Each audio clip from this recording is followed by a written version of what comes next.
அனைவருக்கும் வணக்கம். நான் உங்கள் 5ஆம் தலைமுறை ஜோதிடர் ராம்குமார் ராஜேந்திரன். நம்ம இன்னைக்கு பார்க்க போகிற தலைப்பு, துலாம் ராசி அன்பர்களுக்கு உங்களுடைய ராசிக்கு 7ஆம் இடமான கலஸ்திர ஸ்தானத்தில், அதாவது மேஷ ராசியில் செவ்வாய் பகவானுடைய பெயர்ச்சி. தன்னுடைய சொந்த வீட்டில் ஆட்சி பலத்தோடு இருக்கக்கூடிய இந்த செவ்வாய் பகவானால் துலாம் ராசி அன்பர்களுக்கு தங்களுடைய வாழ்க்கையில் எந்த விதமான அற்புதங்கள் மற்றும் மேன்மைகளை தரப்போகுது அப்படிங்கிறத பார்க்கலாங்க. ஸோ இந்த நிகழ்வு அப்படின்னு பார்த்தீங்கன்னா 10/5/2026 முதல் 18/6/2026 வரை சுமார் 40 நாட்களுக்கு நடைபெறவிருக்குங்க. தைரியத்தையும் தன்னம்பிக்கை, துணிச்சல், வீரம் போன்ற அனைத்து யோகங்களையும் கொடுக்கக்கூடிய இந்த செவ்வாய் பகவான் ஒருவருக்கு வீடு கட்டக்கூடிய யோகம், நிலம் வாங்கக்கூடிய யோகம், கட்டிடம் கட்டுவதற்கான வாய்ப்புகள் அனைத்தையும் உருவாக்கக்கூடிய இந்த செவ்வாய்ங்க. அதே நேரத்தில் இந்த நீதித்துறை, காவல்துறை, இராணுவத்துறை, மருத்துவத்துறை சம்பந்தப்பட்ட அனுகூலங்களை தரக்கூடியவர் இந்த செவ்வாய். ஆக இந்த செவ்வாய் பகவானால் தங்களுடைய வாழ்க்கையில் எந்த விதமான அற்புதங்கள் மற்றும் மேன்மைகளை இந்த துலாம் ராசி அன்பர்களுக்கு இந்த செவ்வாய் பகவான் தரப்போகிறா அப்படிங்கிறத இந்த காணொலியில் தெளிவாகவும் துல்லியமாகவும் பார்க்கலாங்க. நம்ம சேனலை ஃபஸ்ட் டைம் பார்க்குறவங்களாம் அந்த சப்ஸ்கிரைப் பண்ணிக்கோங்க, பெல் பட்டனை கிளிக் பண்ணி ஆல் அப்படிங்கிற ஆப்ஷன் கொடுத்துக்கோங்க. துலாம் ராசி அன்பர்கள் சுக்கிர பகவானை அதிபதியாக கொண்டவர்கள், நீதி நெறி தவறாதவர்கள் அப்படின்னு சொல்லாங்க. எல்லா இடத்துலையும் பர்ஃபெக்ட், அதாவது ஸ்ட்ரைட் ஃபார்வர்டு அப்படின்னு சொல்லாங்க. தன்னுடைய ஒவ்வொரு விஷயத்தையுமே பார்த்து செய்யக்கூடிய நபர்கள். எந்த சூழ்நிலையும் தன்னால் மற்றவங்களுக்கு எந்த ஒரு கஷ்டங்களும் வந்துடக்கூடாது அப்படின்னு சொல்லி எல்லா விதத்துலேயும் அதை தெளிவாக இருந்து செயல்படுத்தக்கூடிய நபர்கள். மற்றவங்களுக்கு உதவி செய்வாங்க. தனக்கு எந்த ஒரு சூழ்நிலையாக இருந்தாலும் சரி மற்றவங்களுக்கு முன்னுரிமை கொடுப்பாங்க. எல்லாத்தையுமே பார்த்து செய்யக்கூடிய நபர்கள். இளகிய மனம் கொண்டவர்கள், மிகவும் பொறுமைசாலி, நிதானமாக செயல்படக்கூடிய நபர்கள். எல்லாமே பர்ஃபெக்டாக தாங்க இருக்குது. ஆனால் என்னுடைய வாழ்க்கையில் நான் நினச்சபடி எதுவுமே நடக்கலை. ஒரு வேலைக்கு போனால் கூட அந்த வேலை அப்படிங்கிறது நிலையாக இல்லைங்க. ரொம்ப வருஷமாக டெம்பரவரியாக தான் வேலை பார்த்துட்ருக்கேன். அந்த வேலை எப்போ தான் எனக்கு பர்மனெண்ட்டாக மாறும், எனக்கு பிடிச்ச மாதிரி ஒரு துறையில் என்னால் வேலையும் செய்ய முடியல, அந்த வேலை எனக்கு பிடிக்காம தான் இருக்குது, எனக்கு பிடிச்ச மாதிரி ஒரு துறையில் எனக்கு பிடித்த மாதிரி ஒரு வேலை அப்படிங்கிறது எப்போ கிடைக்கும். அதே நேரத்தில் ரொம்ப வருஷமாக ஒரே இடத்துல கஷ்டப்பட்டு வேலை பார்த்துட்ருக்கேன். எனக்கு பின்னாடி வந்தவங்களுக்குலாம் ப்ரொமோஷன் கொடுத்து சேலரி இன்க்ரிமெண்ட் கொடுத்து வச்சுருக்காங்க. நான் ஒரே இடத்துல ரொம்ப வருஷமாக கஷ்டப்பட்டு வேலை பார்த்துருக்கேன். ஆனால் எனக்கு எந்த ஒரு சேலரி இன்க்ரிமெண்ட் அப்படிங்கிறது கிடையாது, எந்த ஒரு ப்ரமோஷன் அப்படிங்கிறது கிடைக்கவே மாட்டேங்குது. சில நேரத்தில் இருக்கிற வேலையை விட்டுட்டு வெளியே வரக்கூடிய அளவுக்கு சூழ்நிலை, வேலையை இழக்கக்கூடிய அளவுக்கு சில சூழ்நிலைகள் வந்துடுச்சு. இந்த நிலைகள்லாம் எப்போ தான் மாறும்? இல்லை கொஞ்சம் வருஷமாக வெளிநாடுகளில் வேலைக்கு உண்டான முயற்சிகள் பண்ணிகிட்ருக்கிறேன், அந்த வேலை எனக்கு சரியான விதத்தில் கிடைக்கல. இந்த எதிர்பார்ப்புகளோடு இருக்கக்கூடிய இந்த துலாம் ராசிக்காரர்களுக்கு புதிய வேலை வாய்ப்பு அப்படிங்கிறது உங்களை தேடி வருங்க. ரொம்ப நாளாக வேலையை ட்ரை பண்ணிகிட்டு இருக்கிறவங்களுக்கு கண்டிப்பாக புது ஜாப் அப்படிங்கிறது கிடைக்குங்க. ஸோ உங்களுக்கு பின்னாடி இருந்தவங்களுக்குலாம் ப்ரொமோஷன் கிடச்சி, என்னுடைய நிலைப்பாடுகள் தான் என்ன, எனக்குன்னு எப்போ தான் ஒரு ப்ரொமோஷன் கிடைக்கணும், உங்களுடைய திறமைக்கும் தகுதிக்கும் தகுந்தாற்போல் உங்களுக்கு ஒரு ப்ரொமோஷன் அப்படிங்கிறது கிடைக்குங்க. அதே நேரத்தில் உங்களுக்கு ட்ரான்ஸ்ஃபர் கிடைப்பதற்கான வாய்ப்புகள், சேலரி இன்க்ரிமெண்ட் கிடைப்பதற்கான யோகங்கள் எல்லாமே இருக்கும். உங்களுக்கு பிடித்த துறையில் பிடித்தமான வேலை வாய்ப்பு அப்படிங்கிறது உங்களுக்கு அமையுங்க. வெளிநாடு சம்மந்தப்பட்ட முயற்சிகள் கூட இந்த நேரத்தில் ஒரு நல்ல பலன் அப்படிங்கிறது கொடுக்கும். ஸோ வெளிநாடு சம்மந்தப்பட்ட யோகம், ஏன்னா இந்த இந்த இந்த கலஸ்தர ஸ்தானத்தில், அதாவது 7ஆம் இடத்துல மனைவி, தொழில், கூட்டாளிகள், நட்பு ஸ்தானத்தில் இந்த தொழில் ரீதியாக நீங்கள் எடுக்கக்கூடிய முயற்சி, வேலை ரீதியாக எடுக்கக்கூடிய முயற்சிகள்லாம் ஒரு நல்ல பலன் அப்படிங்கிறது கொடுக்கும். அதிகாரம் வாய்ந்த சில பொறுப்புகள் அப்படிங்கிறது கிடைக்குங்க. பதவி உயர்வு, மற்றவங்க பார்த்து உங்களுக்கு மிகப்பெரிய ஒரு அங்கீகாரம், ஒரு அதிகாரத்துவம் வாய்ந்த ஒரு சில பொறுப்புகள் அப்படிங்கிறது இந்த காலகட்டங்களில் கிடைக்குங்க. மற்றவங்க யாரெல்லாம் உங்களுக்கு இடையூறுகளாக இருந்தாங்க, யாரெல்லாம் வேலை செய்கிற இடத்துல தொந்தரவு கொடுத்துருந்தாங்களோ அவங்களாம் உங்களை விட்டு விலகுவாங்க. உங்களுடைய உயர் அதிகாரிகள் கூட உங்களுடைய வேலையை பார்த்து பாராட்டுகளை பெறக்கூடிய ஒரு காலகட்டமாக இருக்க போது அவங்க உங்களுக்கு நல்லா சப்போர்ட் பண்ணுறதுக்கான யோகங்கள் அப்படின்னு சொல்லலாங்க. தொழில் ரீதியாக புதிய தொழிலை தொடங்குவதற்கான ஒரு யோகம். ரொம்ப நாளாக பிளான் பண்ணிட்டு இருப்பீங்க, நம்மளுக்குன்னு ஒரு சொந்தமாக பிஸ்னஸ் பண்ணணும், அடுத்தவங்ககிட்ட எவ்வளோ நாளைக்கு தான் அடிமையாக வேலை செய்கிறது, நமக்குன்னு ஒரு சொந்தமாக பிஸ்னஸ் இருந்துட்டா நமக்கு நம்மளே முதலாளி அப்படின்னு சொல்லிட்டு அந்த பிஸ்னஸை ஸ்டார்ட் பண்ணுறதுக்கு நிறைய ஸ்டெப் எடுத்துகிட்ருக்கேன். எதுவுமே எனக்கு ஒர்க் அவுட் ஆகவே மாட்டேங்குது, யாருமே எனக்கு சப்போர்ட் பண்ணுறதே இல்லை. ஆல்ரெடி நான் பண்ணிகிட்டு இருந்த பிஸ்னஸ் கூட நிறைய பேர்த்துக்கு அது நல்ல ப்ராஃபிட் அப்படிங்கிறதே இல்லை. சரி, ஏதாவது லாபம் இல்லைனாலும் பரவாயில்ல, நஷ்டம் இல்லாமல் அதுலேருந்து நம்ம வெளியே வந்துடணும், எல்லா விதத்துலேயும் முயற்சி எடுக்கிறேன். அந்த தொழிலை நிறைய லெவலுக்கு கொண்டு போக முடியாமல் இருக்குது, நஷ்டங்களை மட்டுமே சந்திச்சிட்ருக்கேன். ஸோ அந்த ஆல்ரெடி இருந்த பார்ட்னர்ஸ் எல்லாத்தையும் டோட்டலாக விலகக்கூடிய அளவுக்கு சூழ்நிலைகள் இருக்குது. ஏன்னா எல்லாருமே நமக்களுடைய லாபத்தை மட்டுமே சரி பண்ணுறதுக்கு பார்க்குறாங்களே தவிர நஷ்டத்தை யாருமே ஏற்றுக்க ரெடியாக இல்லை. காரணமே இல்லாமல் நம்ம கூட வந்து சண்டை போட்டுட்டு அந்த பார்ட்னர்ஷிப்பே வந்து உடைக்கக்கூடிய அளவுக்கு சில நிலைகள் வந்துருச்சு. இந்த நிலைகள் எப்போ தான் மாறும்னு கேட்டிங்கன்னா, கண்டிப்பாக கூடிய விரைவில் நீங்கள் ஒரு புது பிஸ்னஸ் ஸ்டார்ட் பண்ணுவீங்க. ஆல்ரெடி பண்ணிகிட்டு இருக்கிற பிஸ்னஸில் இருக்கிற லாஸை ரெக்கவர் பண்ணிவிட்டு அந்த ப்ராஃபிட்டை வந்து கொண்டு வரதுக்கான எல்லா முயற்சிகளும் எடுப்பீங்க. பழைய பார்ட்னர்ஸை டோட்டலாக ஒதுக்கிட்டு புதிய ஒப்பந்தத்தில், அதாவது புதிய பார்ட்னர்ஸை நீங்கள் கொண்டு வருவீங்க. வேலையில் அந்த தொழில் ரீதியாக நிறைய மாற்றங்களை கொண்டு வருவீங்க. பழைய எம்ப்ளாயிஸ் எல்லாத்தையும் எடுத்துகிட்டு புதுசாக எல்லாத்தையும் கொண்டு வருவீங்க. இது மூலமாக உங்களுக்கு புது கான்ட்ராக்ட்ஸ் கிடைக்கும், புது அக்ரிமெண்ட் கிடைக்குங்க.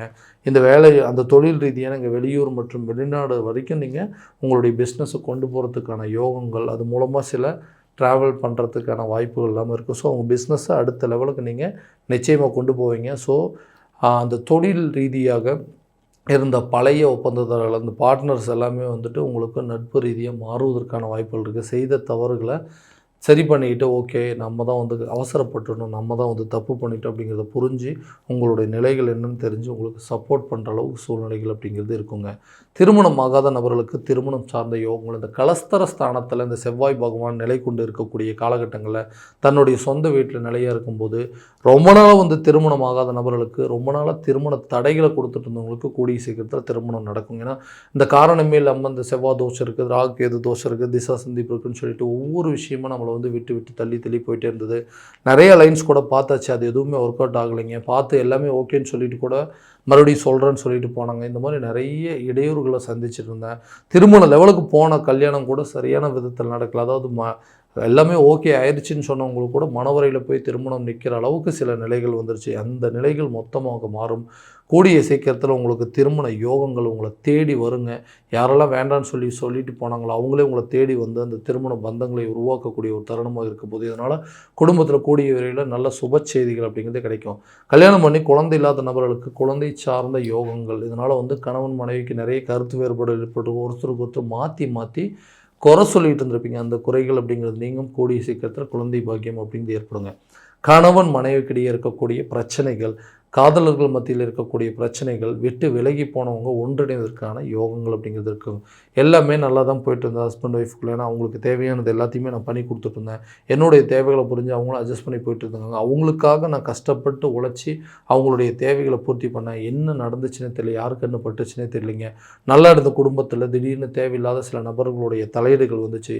மூன்றாம் நபர்களுடைய தலையீடுகள் வந்ததுனால இன்றைக்கி குடும்பத்துக்குள்ளே ஒருத்தருக்கு ஒருத்தர் அண்டர்ஸ்டாண்டிங் இல்லாமல் போயிடுச்சு.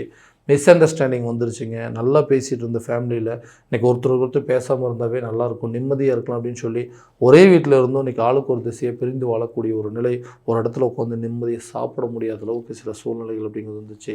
இந்த மாதிரி ஒரு நிலையில் 2 பேர் பிரிஞ்சுட்டா பரவாயில்ல, டிவோர்ஸ் பண்ணிடலாம், நம்ம அந்த லைஃப் வேண்டாங்கிற அளவுக்கு சில விஷயங்கள் அப்படிங்கிறது வந்துருச்சுங்க. அதே நேரத்தில் நம்மள ஒரு லைஃப் ஒன்று அமைஞ்சதுங்க. அந்த லைஃப்பை நமக்கு சரியான விதத்தில் கொண்டு போக முடியல, நமக்கு பிடிச்ச மாதிரி இல்லை அப்படின்னு சொல்லி அதை விட்டுட்டு நமக்கு பிடிச்ச மாதிரி ஒரு வாழ்க்கையை தேர்வு செய்யலாம்னு சொல்லி இருக்கிற லைஃப்பை விட்டுட்டு தனக்கு பிடிச்ச மாதிரி ஒரு லைஃப்பை தேடி போயிருந்தான். அந்த லைஃப் இன்றைக்கி எனக்கு நிலையான விதத்தில் இல்லை. காரணமே இல்லாமல் இன்றைக்கி செய்யாத தவறுக்கு தண்டனையை இன்றைக்கி நான் அவங்கள விட்டு பிரிஞ்சு வரக்கூடிய அளவுக்கு சில நிலைகள் வந்துருச்சு. இன்றைக்கி ஒருத்தருக்கு ஒருத்தர் வந்து சரியான விதத்தில் அண்டர்ஸ்டாண்டிங் இல்லாமல் நம்மளை தேடி வந்த லைஃப்பை தொலைச்சிட்டு நிற்கிறோமே, இதுக்கு மேலே நம்மளுக்கு எந்த ஒரு வாழ்க்கையும் இல்லையா அப்படிங்கிற அளவுக்கு குழப்பங்கள் வந்துருச்சு.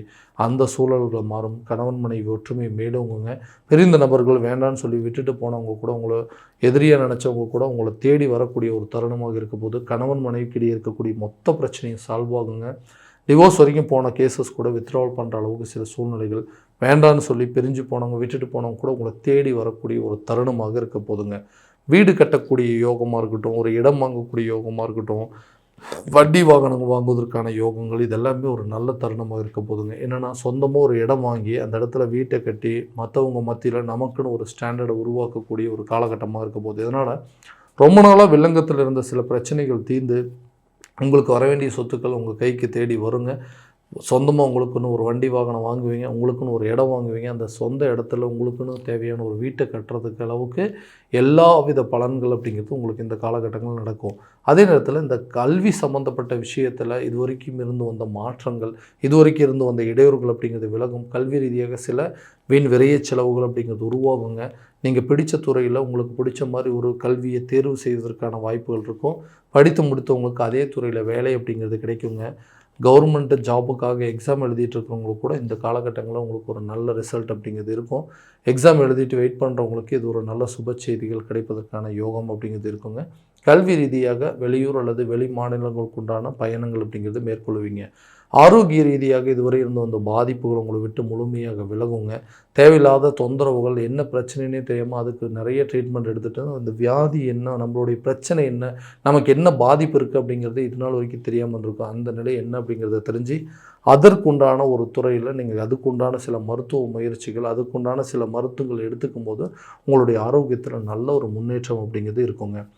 கடன் ரீதியாக சில முயற்சிகள், கடனால் இருந்து வந்த பிரச்சனைகள் அப்படிங்கிறதெல்லாம் விலக கரெக்டாக உங்களுடைய பூர்வீக சொத்துக்கள் விற்பனை மூலமோ அல்லது பழைய ப்ராப்பர்ட்டியை விற்பனை செய்கிறது மூலமாகவோ அல்லது பழைய பாக்கிகள் உங்கள் கைக்கு வர்றதுனாலேயோ உங்களுடைய நீண்ட நாள் கடன் பிரச்சனையை கண்டிப்பாக கொஞ்சம் கொஞ்சமாக தீர்க்கக்கூடிய அளவுக்கு சில யோசனைகள் அப்படிங்கிறது வருங்க. ஸோ இது எல்லாமே பார்த்திங்கன்னா கோச்சார ரீதியான பலன்கள் மட்டும்தாங்க. இந்த பலன்கள் அனைத்து உங்களுக்கு நடக்குமானால் உங்களுடைய சுய ஜாதகத்தை முழுமையாக தெரிஞ்சுக்கிட்டு அதற்குண்டானபடி முயற்சி எடுக்கும்போது வாழ்க்கையில் எல்லா விதமான வெற்றிகள் அப்படிங்கிறது உங்களை தேடி வருங்க. ஸோ உங்களுடைய ஜாதகத்தை எங்கிட்ட பார்க்கணும் அப்படின்னு விருப்பப்பட்டீங்கன்னா கீழே தெரியிற நம்பருக்கு காண்டாக்ட் பண்ணி அப்பாயின்மெண்ட் ஃபிக்ஸ் பண்ணிக்கோங்க. அப்படி இல்லையா ஜாதகத்தை வாட்ஸ்அப் மூலமாக அனுப்பிச்சிங்க அப்படின்னா தெளிவான முறையில் கணிச்சு துல்லியமான பலன்கள் அப்படிங்கிறது உங்களுக்கு தெரியப்படுத்தப்படுங்க. மீண்டும் அடுத்த காணொளியில் உங்களை சந்திக்கும் வரை உங்களிடமிருந்து விடைபெறுவது உங்கள் ராம்குமார் ராஜேந்திரன். நன்றி.